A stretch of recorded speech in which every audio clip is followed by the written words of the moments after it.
What's the future of Italy if nothing happens of substance, if there are really no real reforms? What would happen? What would happen to this country 10 years from now if there is no real reform at all? Things will be really dire in many dimensions. First of all, young people are unemployed. They're going to stay mostly unemployed. Per capita income for the average household is going to keep on falling, so economic and social malaise will increase. And eventually, slow growth implies that the debt is not sustainable because right now it's around 130% of GDP.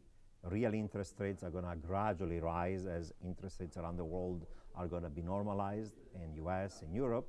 And if growth is low, then your debt ratio, the ratio between your debt and the PIL, is going to rise over time, and at some point is going to become unsustainable. So you're going to end up with a debt crisis and the risk of default or a coercive restructuring of public debt. So you'll have a debt default like in Greece, you'll have economic decline that becomes permanent, and you have social problem coming from the gap within society, between young and poor, young and old, poor and rich, and so on. So it will create more economic, financial, fiscal, and eventually political and social instability. You could have really a serious economic decline, and the political consequence could be that populist parties or groups are going to have an upper hand in a way that actually exacerbates that economic decline.